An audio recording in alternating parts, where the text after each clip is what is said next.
provado pela neurociência que uma pessoa que não sabe fazer uma redação, por exemplo, mas se ela sabe se comunicar bem, são vários tipos de inteligência. Talvez eu não sou bom em contas, mas eu sou bom na comunicação. Talvez eu fiz um trabalho voluntário, talvez eu morei numa periferia e aí eu ajudei a construir casas, então eu tenho um conhecimento de geometria espacial, 3 dimensões. Então, uma das coisas que eu acho, né, baseado nas descobertas neurocientíficas, para ficar mais prático a aula para vocês, que eu gostaria que fosse implementado, mas não é implementado ainda e talvez nunca seja implementado, mas é a entrevista. Eu acho que além de ver a nota do Enem, a nota do vestibular, os acertos, a nota da redação, deveria ser analisado a entrevista. Deveria ser feita uma entrevista com a pessoa. Quem é você? Porque daqui a um pouco o cara é ruim em biologia, é ruim em química, mas ele é bom em matemática, ele é bom na comunicação, ele tem uma história de vida, ele fez trabalho voluntário. Então, lá nos Estados Unidos, quando você ingressa na faculdade de medicina, quando você faz ali o application, né? Ou seja, não é nenhuma prova, né? Aí eu vou fazer o Enem, né? Lá eles têm o Enem americano, é o MCAT, né? É uma prova que eles fazem, que é o Enem americano. Você não faz, eu fiz o Enem americano e passei. Não, você faz uma application. Ou seja, você faz uma aplicação para você entrar na faculdade americana. No Brasil é passar.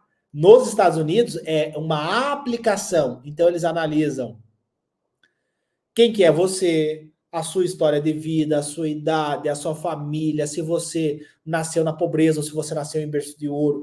Então tudo isso é analisado na hora de você ser aprovado para entrar na universidade americana.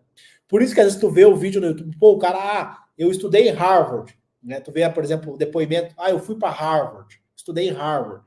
E o cara fala, não, mas eu não era muito inteligente. E é verdade, não é mentira, é verdade mesmo. Por quê? Porque para você entrar nas grandes universidades americanas, você não precisa ser inteligente. Você tem que ter um enredo todo. Tem que saber, óbvio, né? Tem que saber as coisas, não pode ser um cara burro. Mas não é só isso. Tem que ter também a questão a mais além disso, sabe? Então, só trazendo essa visão para vocês, né, de uma política pública que, na minha opinião técnica, deveria ser implementado hoje para o ingresso de medicina no Brasil. Tá? Léo, tiraria o vestibular? Não. Nos Estados Unidos tem vestibular, na China tem vestibular, eu acho que a prova seleciona o jogo do trigo. Mas eu acredito que não deveria ser só a prova. Outras coisas deveriam ser levadas em consideração. Tá? Então, talvez no Brasil, imagina até uma entrevista aí antes de ingressar na medicina, seria interessante, né? E agora, então, falamos do modelo brasileiro, né? Eu trouxe argumentos para mostrar para vocês por que eu acho que não funciona, tá? Por que eu falo argumentos? Porque às vezes tem pessoas que mandam mensagem para mim, eu não acredito em você.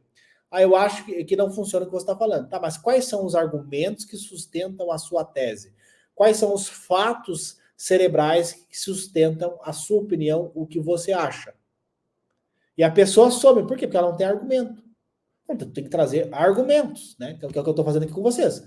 Eu estou trazendo argumentos para sustentar o meu ponto de vista, que é basicamente o que tu faz lá no dia do Enem, do vestibular, tá? Então, vamos falar um pouquinho de René Descartes, né? Que é o cara, um filósofo e matemático, né? Um dos maiores influentes da história, né? Que contribuiu de forma significativamente para o desenvolvimento do método científico, né? Então, o que acontece? O seu método, muitas vezes referido como método cartesiano, é baseado em uma abordagem sistemática e racional para investigar a natureza e adquirir conhecimento. Tá? Então, depois de duvidar de tudo, Descartes, né, procurou identificar aquelas verdades que eram indubitáveis e evidentes por si mesmas. Ele argumentou que a verdadeira certeza deveria ser baseada em evidências claras e distintas, que não pudessem ser contestadas. Ou seja, basicamente é o quê? O método, o que ele é? Ele tem que ser replicado e gerar o mesmo resultado. Então a Raíssa Menezes, o trabalho consome o tempo todo, ou seja, ela estuda para passar, né? E trabalha ao mesmo tempo. Então, a Raíssa tem que aplicar o método para a Raíssa, que funcionou com a Amanda, que funcionou com a Lindayara Nunes, lá na padaria, que funcionou com a Luísa, que passou na UNEB. Eu tenho que aplicar esse método com a Raíssa Menezes e tem que funcionar com ela. Eu tenho que aplicar esse método com a Thalita e tem que funcionar. Eu tenho que aplicar esse método com a Andressa Felipa e tem que funcionar. Isso é a ciência. Então, quando eu falo de método, né? Método científico, eu estou fazendo o quê? Eu estou falando o quê? Eu estou falando de uma metodologia que, replicando essa metodologia de estudo, ela tem que funcionar. Tanto que, um adendo aqui para vocês, dentro da minha metodologia de estudo, né, o método atleta da mente, eu tenho uma garantia de aprovação. Ou seja, o meu aluno passa em medicina ou ele recebe todo o dinheiro que ele investiu no meu treinamento online. Por quê? Porque eu ofereci para ele o quê? Um método de estudo, não um achismo. Então, esse método tem que ser replicado com qualquer pessoa e tem que gerar o mesmo resultado. É isso que o Descartes, né, antigamente falava. Lá na época dele, ele tinha essa tese, tá? Então, para quem não sabe, eu não usei o modelo brasileiro, né, porque não funcionava para mim, então eu usei o modelo americano, tá? E para a gente entender essa metodologia de estudo, tá? Lembrando, né, pessoal, para passar em medicina demora 6 anos, né? 5, 4, 6 anos. Eu estou trazendo aqui uma visão para vocês de você passar em medicina com apenas 60 dias de estudo. Então, eu vou explicar para vocês por que eu acredito nisso. Tá? Então, a primeira coisa que nós temos que falar, o que é estudar? Né? Então, para a neurociência, estudar é o quê? É um processo complexo que envolve a interação de várias regiões do cérebro e o fortalecimento de redes neuronais responsáveis pela aquisição e retenção do conhecimento, que é o que menos as pessoas fazem. Elas não adquirem o conhecimento. O conhecimento ele é muito líquido, digamos assim, né?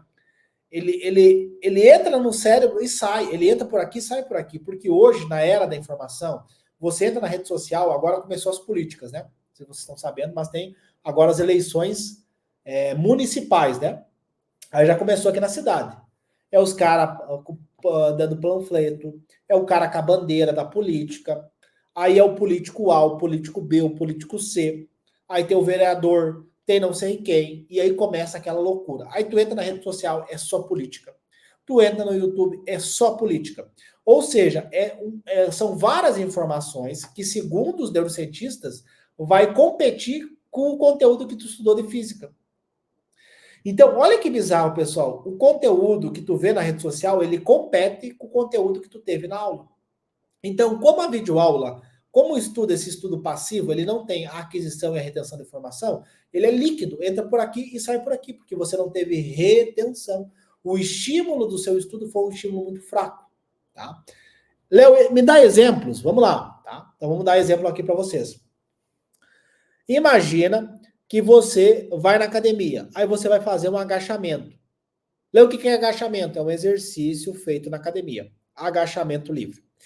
Você vai fazer esse agachamento para aumentar a força do seu músculo quadríceps. Essa musculatura aqui anterior à coxa. Quadríceps, porque são 4.